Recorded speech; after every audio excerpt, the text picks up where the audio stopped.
প্রিয় দর্শক শ্রোতা বন্ধুরা, ডিবেট উইথ রানা চ্যানেলের পক্ষ থেকে আপনাদের সকলকে স্বাগতম ও শুভেচ্ছা। বন্ধুরা,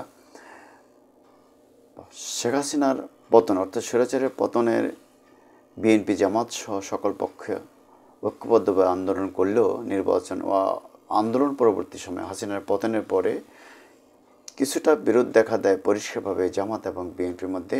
জামাত বিএনপির নাম উল্লেখ না করে চাঁদাবাজির অভিযোগ আনে দলটির বিরুদ্ধে, আর বিএনপিও জামাতকে স্বাধীনতা বিরোধী ইত্যাদি নানা অভিযোগ করে।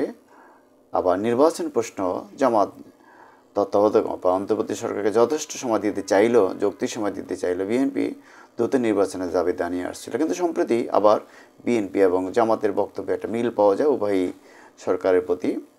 অর্থাৎ 16 আগস্ট প্রধান উপদেষ্টা ডক্টর মোহাম্মদ ইউনূসের নির্বাচনের সম্ভাব্য ডেট 25 ডিসেম্বর থেকে 26 সালের জুন নাগাদ হওয়ার তারা এই বিষয়টিকে স্পষ্ট করে বলার জন্য, অর্থাৎ নির্বাচন রোডম্যাপ পরিষ্কার করে বলার জন্য তারা উভয়ই দাবি জানায় এবং এই নির্বাচনটা দ্রুত করার দাবি জানায় তারা। কারণ ভারত এবং আওয়ামী লীগের পক্ষ থেকে যেভাবে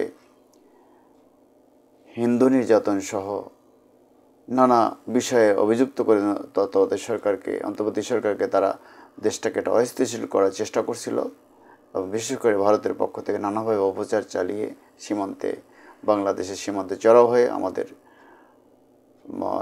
হাই কমিশনগুলোর উপরে চড়াও হয়ে আমাদের দেশে আলু, চিনি সহ বিভিন্ন পণ্যদ্রব্যের উপর নিষেধাজ্ঞা, বাধা সৃষ্টি করে তারা যে অবস্থাটা তৈরি করেছিল, তার প্রেক্ষিতেই একটি নির্বাচিত সরকারের কাছে ক্ষমতা হস্তান্তরের দাবি জোরদার হয়ে ওঠে। কিন্তু গাইবান্ধায়, সাঘাটায় বিএনপি জামাতের ইসলামী নেতাকর্মীদের মধ্যে পাল্টাপাল্টি ধাওয়া সংঘর্ষের ঘটনা ঘটেছে বলে জানা গেছে। আজ শনিবার এই ঘটনার কাছে উপজেলার পল্টন মোড় এলাকায় সংঘর্ষ হয়। এতে উভয় পক্ষে অন্তত 10 জন আহত হয়েছে বলে খবরে প্রকাশ। এ সময় কয়েকটি মোটরসাইকেল ভাঙচুর করা হয়। নিষেধ না মেনে ইসলামী জামায়াত জলসায় বিএনপির নেতার নাম দেওয়াকে কেন্দ্র করে এই ঘটনা ঘটে বলে জানা গেছে। পুলিশের প্রত্যক্ষদর্শীরা জানান, 26 ডিসেম্বর রাতে সাতঘাটা উপজেলায় সর্দাপাড়া গ্রামে এতিমখানার উন্নয়ন উপলক্ষে তাফসিরুল কোরআন মাহফিলের আয়োজনের কথা বলা হয়। সেখানে বিএনপির কোন নেতার নাম দিতে উপজেলা বিএনপির সদস্য সচিব সেলিম আহমেদ নিষেধ করেন। এরপর বিএনপির এক নেতার নাম দেয়, এরপরও বিএনপির এক নেতার নাম দেওয়া হয়। এ নিয়ে গতকাল শুক্রবার রাতে সাদাপাড়া এলাকায় বিএনপি সমর্থকদের সঙ্গে এতিমখানার পক্ষের আব্দুল আজিজের কথা কাটাকাটি হয়। এই ঘটনায় জের ধরে আজ শনিবার দুপুরে জামাত ইসলামী নেতাকর্মীরা প্রতিবাদ মিছিল বের করে। এ সময় বিএনপির নেতাকর্মীরা পৃথক মিছিল বের করে। মিছিলটি পল্টন মোড় এলাকায় পৌঁছালে উভয় পক্ষের নেতাকর্মীদের মধ্যে ধাওয়া পাল্টা ধাওয়া ও সংঘর্ষ হয়। এতে সাঘাটা উপজেলার বিএনপি সদস্য সচিব সেলিম আহমেদ সহ উভয় পক্ষে অন্তত 10 জন আহত হয়।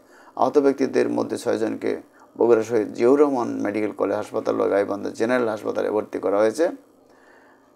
তবে কোন পক্ষে কতজন আহত হয়েছে তা জানা যায়নি। এ সময় কয়েকটি মোটরসাইকেল ভাঙচুরের ঘটনা ঘটে। খবর পেয়ে সেনাবাহিনী ও পুলিশ ঘটনাস্থলে গিয়ে পরিস্থিতি নিয়ন্ত্রণে। এই ঘটনায় বিএনপি ও জামাত পরস্পরকে দায়ী করছে। সাতঘাটা থানার ভারপ্রাপ্ত কর্মকর্তা ওসি বাদশাহ আলম বলেন, হামলার ঘটনায় উভয় পক্ষে অন্তত 10 জন নেতাকর্মী আহত ও কয়েকটি মোটরসাইকেল ভাঙচুরের ঘটনা ঘটে। বর্তমানে এলাকার পরিস্থিতি নিয়ন্ত্রণে আছে। এই ঘটনায় এখনও পর্যন্ত কেউ অভিযোগ করেনি। উভয় অভিযোগ পেলে আইনগত ব্যবস্থা নেওয়া হবে, যেটা পুলিশের সাধারণ ভাষ্য। এই ঘটনার সঙ্গে বিএনপির বিশেষ করে আওয়ামী লীগের পতনের পরে এই ধরনের সরাসরি সংগঠনের ঘটনা ঘটেছে বলে আমার নলেজে নেই, আমার জানা নেই। এটা একেবারে সরাসরি সংঘর্ষ, যদিও ঢাকা নয়, এটা ঢাকার বাইরে। এই ঘটনাটা কদ্দূর বন্ধ করাবে আমরা জানি না। এই ছাত্রদের সঙ্গে বিএনপির নতুন দল গঠন নিয়ে একটা বিরোধ তৈরি হয়েছে।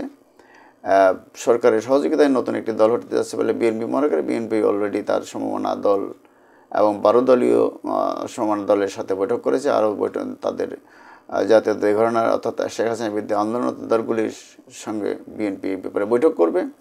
এক্ষেত্রে জামাতের সাথে বিএনপির বৈঠক হবে কিনা সেটা পরিষ্কার নয়। আর এই ঘটনা হয়তো জামাত বিএনপির দূরত্বকে আরেকটু বাড়িয়েও দিতে পারে।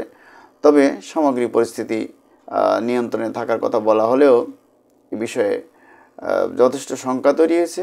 বিশেষ করে বিএনপি এবং সমান দলগুলির সাথে জামাত ইসলামী, হেফাজত, চরমনায় পীর এবং অন্যান্য ইসলামী দল এবং ছাত্র বৈষম্যবিরোধী ছাত্রদের যে একটা বিএনপি বিরোধী বা জাতীয়তাবাদ বিরোধী একটা ঐক্য তৈরি হয়েছে, তার বিরুদ্ধে বিএনপির নিজেকে সংগঠিত করার চেষ্টা করছে। ফলে